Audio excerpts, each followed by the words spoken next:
welcome to ALN Thursday at 4. It is Thursday at 4 p.m. Eastern Standard, and it is October 1st, 2020. Thank you all for being here. I'm Nick Kanoki, the producer of ALN Thursday at 4, and I'm calling in from my home in Lander, Wyoming. One note before we begin, if you guys have any questions out there, please put them in the chat. We'd love to answer them, but we'll get to them in the last 5 minutes. And without further ado, Mike Bordenaro, Director of Communications here at Asset Leadership Network, and CEO Jim Dieter. Welcome, everybody. Hey. So, Jim, are you excited about the upcoming 2020 Asset Leadership Forum, Restructuring America? Every year, it's an amazing ride. We pivoted quickly from having an in-person event to having a virtual event. One of the features of the ALN is we are very flexible, and that's worked well for us, and particularly in this case. And Mike and I are particularly glad that we won't be spending one day over the weekend getting ready, printing name tags. Oh, that's You've never printed name tags. You have no idea what a joy that is to do. Yeah, but something you've said earlier this week is each year we keep building the momentum, and I got to tell you, I've thought that was kind of like a good platitude, but this year is incredible what we have. We've got the CEO of the first U.S. airport to be ISO 55000 certified, talking about what the benefits are and why he's expanding the certification. This is a CEO who knows ISO 55000 on a chapter verse level. That's going to be a good testimony. We've got the administrator of the first hospital in the world to be ISO 55000 certified. And again, they're expanding it. And thank you, Jim, for getting me involved in this, because it's so neat to be able to understand the background of this. So Art Kurland, our senior fellow, said that even though their certification for ISO 55001 is for personal property, his assistant director is spending 80% of his time teaching the real property asset managers how to start using and incorporating ISO 55000. So it's expanding inside the hospital, it's expanding inside the personal property. Then we've got the executive director of assets for the Department of Homeland Security talking about how they're using a collaborative approach to break down silos between ISO asset categories. It's exactly what we've been talking about, and now we've got top-level people coming in and saying this. Okay, Mike. So take a minute. You talked about getting involved in the ALN. Share a brief version of your first experience with the ALN, because I remember it very well. I do too. So I had been working with Jack Dempsey for 5 or 6 years, promoting what he was doing in the Coast Guard. And when he went into private industry, he found out about the Asset Leadership Network. And 2 weeks before the first event in Washington, D.C., he gave me a call, explained to me what ISO 55000 was and what this new group Asset Leadership Network is doing. And I hung up from Jack and I booked a ticket to Washington to make sure I attended that. The ALN pre-meeting was at Jacob's office where Jack was working at that time. So I, without even being invited, I just went to that meeting and started taking notes and making comments. And 20 minutes into the meeting, Jim looked at me and goes, "This guy's a keeper." Highest compliment I've been given, and I am very glad to prove you right. My lasting image is in the sessions when they get to question time, Mike could be, I got a question, I got a question. And sometimes it was a question and sometimes it wasn't. But, you know, it was a statement, yes. But getting back to the focus on everything that's happening, the other thing I'm excited about for this event is your keynote on the definition of asset leadership. You want to give the attendees a little bit of a snippet of what you're going to be saying there? Yeah, it's good. You know, we picked the name Asset Leadership Network after a lot of thought. You know, was it going to be, we thought about calling it asset management, and we thought about calling it an institute. But there was already a lot of things named asset management, whatever. So we thought, oh, asset leadership. Well, Google that, and it's like, nobody's using that, and that sounds like what we want to do and what we want to be about. And then we thought, Asset Leadership Institute sounds kind of stodgy for us. We are much more about networking and connections in a variety of ways. So it became the Asset Leadership Network. And that has served us very well. And we never got around to defining what asset leadership was explicitly until this year. And we hit on an easy, simple definition of asset leadership that really fills a hole, because in the development of ISO 55000, it explicitly doesn't address in the documents who's doing it and who's leading it. There's no section about you should have an asset manager, you should have 10 asset managers, you know, where that person should be in the organization, etc. It's just not there. It's about an asset management system, or a management system for asset management. That'll be part of my presentation as well. But the definition we simply came up with is based on the definition of asset management from ISO 55000, which is the coordinated activities my dog just came in the room, so I'm sorry. The coordinated activities of an organization to realize value from assets. So leadership is, well, who's coordinating those activities? Well, that's where the leadership comes in. You know, its leaders are directing and managing and coordinating the activities of organizations to realize value from assets. So it puts the focus on the person responsible for asset management, and within that, the asset management system. It's a simple grammatic execution. Yeah. And when I explained it to my father, he goes, well, it's about time. That's what you've been named for all these years. Yeah. So that's going to be a good start, is really putting a flag in the ground, differentiating asset leadership from asset management. One of the things that you've said that I've always appreciated and have repeated frequently is that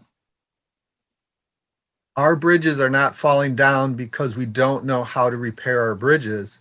Our bridges are falling down because leadership does not know how to gather the resources so that the people who maintain bridges can maintain bridges. So I've always seen this as something that you've got to get to the C-suite or executive directors, however you want to say it. That's why I'm so excited that we have those people speaking and saying what their benefits are. So are there any events that you're looking forward to, or that you think highlights? Oh, you know, when planning how many, 14 different events or something? 15. 15 now. So we started with 9 and we thought, well, that could be too many.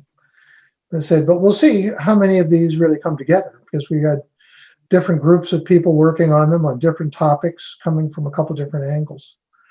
there's general interest topics, but there's also sector topics. And we just assumed that one or two of these would come together and we would just have a backup to plug in or whatever. And instead of that happening, things have multiplied like bunnies. And so now we have 15 events. And, with great speakers and interesting material in all of them. Yeah. Yeah. You can't say one of your babies is prettier than the others. So let's talk about the format. Jenny Zach, our ALN board member, came up with a real good approach for the 90-minute format. So got 12 90-minute format presentations, and they typically, not all of them, have a 30-minute keynote, a special presentation, and then a panel discussion on the topic. I think that's a great format. People who can only join for part will be able to get substantive information. Those are great. Then we've got 3 1-hour Thursday at 4 special presentations where we'll have U.S. federal asset managers speaking on a panel for the 4th time. Bob Leach is leading that panel. Bob Leach has been presenting on the Army Corps of Engineer asset management work since our 2nd event. So there's a continuity there. We have our first all Spanish presentation, which will be the 2nd ALN Thursday at 4. And that's going to be really exciting. Even though I don't speak Spanish, I'm looking forward to that one. Our final Thursday at 4 will be senior fellows talking about what they thought was important from the series of web events and what they're doing with their plans going forward. Yeah, next steps. The a keynote or a hallmark of these events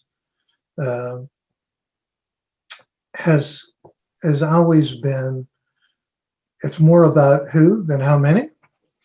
And this is, we've had some years, or most years, I guess, 25 to 40 federal agencies involved.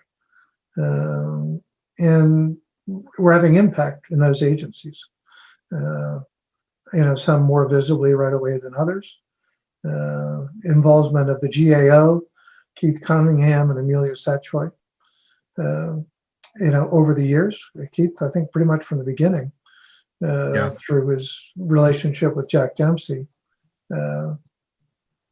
And it's really, it's certainly a factor in leading to GAO studies about ISO 55000 and its adoption in the government.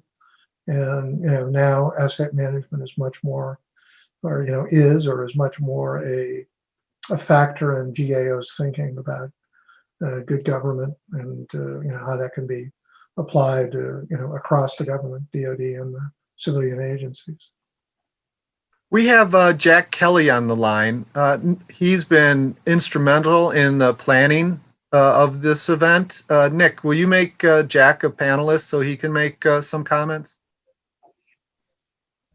Absolutely. Jack Kelly is coming in as a panelist. I will make sure that he has everything he needs. Hi, Jack. Hey. Hey, Jack. I've enjoyed hearing all your comments, and I think, and I certainly echo the thought that every year we seem to top the previous year, and it's just kind of awesome that we're able to do that, and it's a joy to be part of this enterprise. I should say that Jack Kelly started off being a senior fellow, an ALN senior fellow, and this year he has accepted a position on the ALN board. So we really appreciate his input. And Jack has a particular penchant for wanting to understand what's going on around the world. Jack, will you comment on our international scope this year? Well, we've those of you the folks who were at last fall's conference, had an opportunity to hear a presentation that I gave about where in the world is ISO 55000.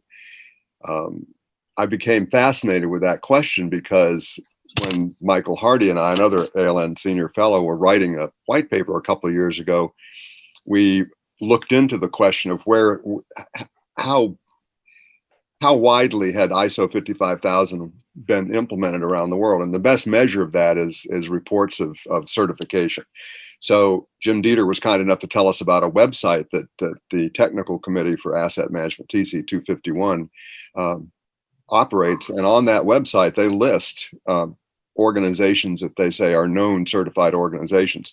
So we went to that list and realized that there are 4 countries in the world: Japan, the Netherlands, the United Kingdom, and Australia, that have like 10 times more organizations that are certified than any other countries. It's just the difference between those 4 and everybody else is just quite noticeable. So I became curious as to why that was, and so the search for why that was became the focus of my attention to put that presentation together. And in the process of doing that, I got to meet some pretty cool people from around the world. And we've got 2 of them that are going to be speaking at our conference this year. One is Peter Kohler from Australia, who helped create the Asset Management Council and was one of the founding people in the Asset Management College. And then also Hi, Peter. Peter's joining us again today. So thank you, Peter, for joining us. Yes, thank you, Peter. We need to talk still. In addition, Boudewijn Nijens, who's from the Netherlands originally, but currently lives in Canada, he's the convener for Working Group 3 within TC 251, and that's the communications working group, and they operate that TC 251 website. So these are 2 folks with really amazing perspectives on asset management going back a long, long way. And I think they're going to add a whole lot to our conference, and we're excited to have them. We also have Reese Davies speaking, right, and Ark Wingrove, and Daniel Ortiz from Bogota. And so we really are expanding our scope. The coronavirus forced us to make lemonade out of lemons, and I think this is some pretty good lemonade that we're having. Sure is. So should I share my screen so that we can kind of scroll through and show everybody what's coming up, and people can comment as sure, as we go through? And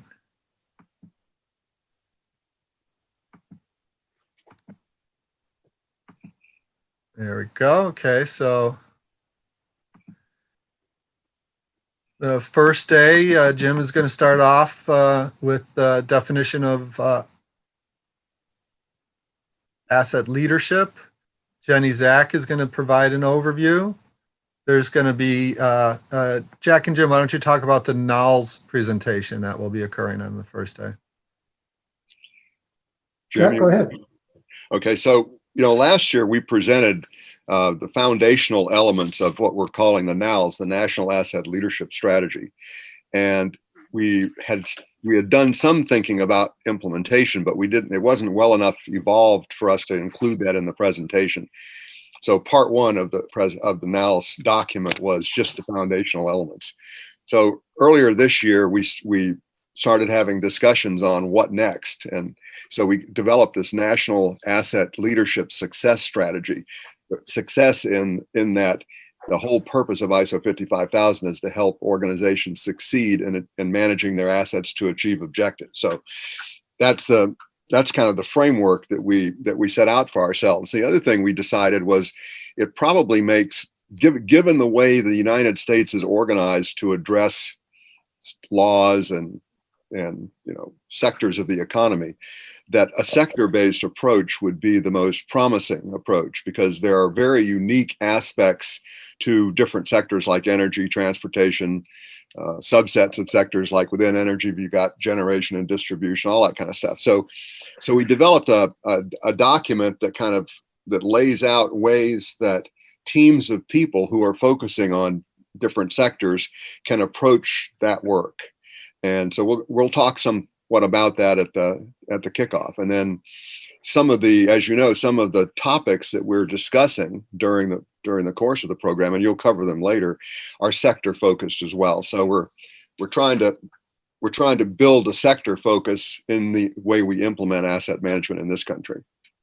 And I got to jump in to say the other panel on the first day is going to be Jack, along with Tony McGrail and Tom Smith. So three of my favorite people in asset management, and three amazing, intelligent,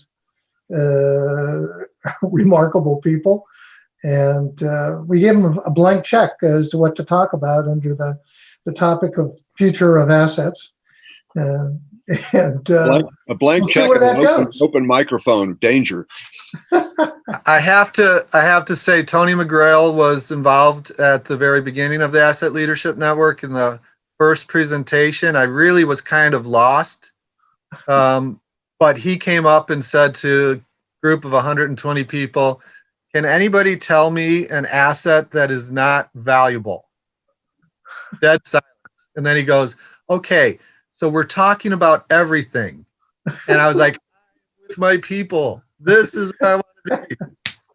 Okay, we're going to have to go quicker because we've got a lot of events to kind of give a scope to. We kind of talked about this one already. Kofi Smith is from the Atlanta Airlines Terminal Corporation. And then we've got an array of people who will be speaking about infrastructure from a hands-on perspective. All-star cast. Yeah.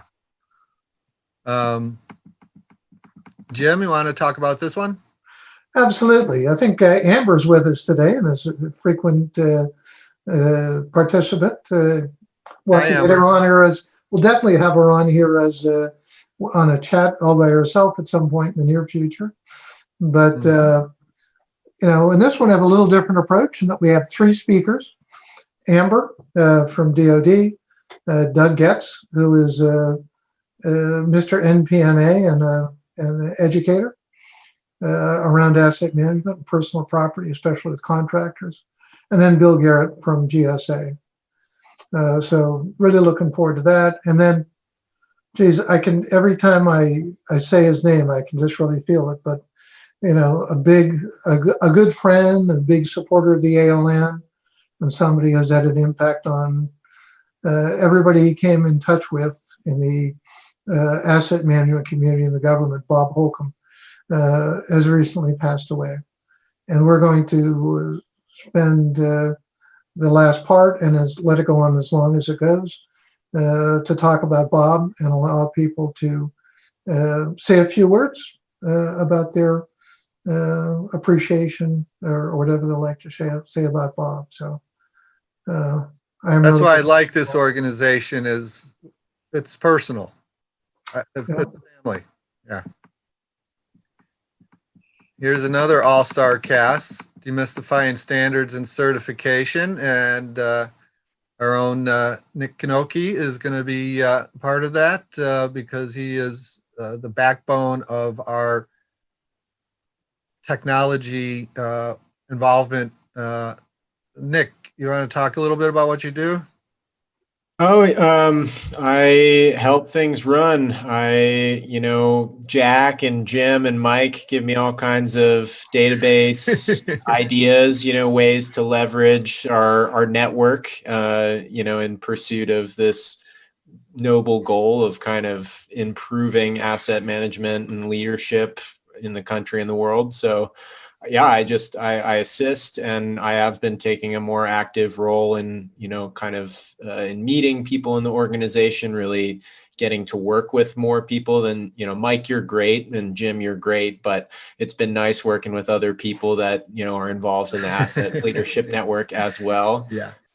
And it's everything, especially with this year, this digital event. Our exam is now online exam, and we wouldn't have been able to do it if Nick didn't interface with the Proctorio technology that lets people log in, take the tests remotely, and then proceed. Okay, we got to really rip through things here. We can't go on without mentioning Dominic Townsend. And he's an ALN board member and is a big part of this presentation.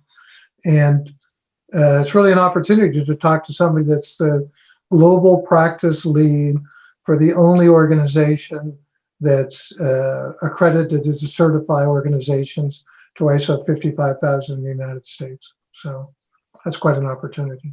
And Rich Culberson has been so instrumental in taking things to a higher level and making connections between standards bodies. And I've already mentioned Bob Leach and his manager, so we'll be able to pass through that. This one I'm so very excited about. Jennifer, Zach, and I talked with Hugh Sinclair yesterday, and the first thing he said is, "Thank you for inviting me to speak. I've been wanting to talk about addressing inequity through asset leadership for a long time." And then he went on a 5-minute hacked monologue that described everything we want this panel to be. So I'm sure this is going to be great. We've got Mark Moriel, president of National Urban League, starting it off, and then Hugh is going to help us.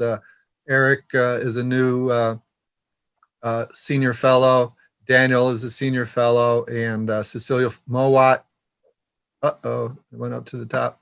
Cecilia Mowat is a lawyer with international real estate experience. Pharmaceutical asset management is very interesting. Bob Smith is a senior fellow and a board member, and he is going to be explaining the Pharma 4.0, which is an initiative to improve pharmaceutical manufacturing and how that aligns with ISO 55000. Mark Giuliani is going to make a model of a pharmaceutical facility and pass the information on to Nick Kissel and show how it actually works. This is going to be really interesting and exciting. Federal facility management, Ken Burgess, I've mentioned from the Department of Homeland Security. He's actually doing a keynote panel. He is one of those leaders who recognizes that he doesn't know everything, and he's going to have Eric Brown and other people from the Department of Homeland Security on there. And when he's done with his part, we'll hand it off to them. Really interested in that. Got to at least mention that every year we've had part of our event, at least, has been at the National Academies of Science, Engineering, and Medicine. And it's, this connection continues, but we aren't able to use the facility this year. But hopefully we will again next year. And that's why Cameron Oskvig will be speaking, and Jack and Mike Imony will be talking about the way that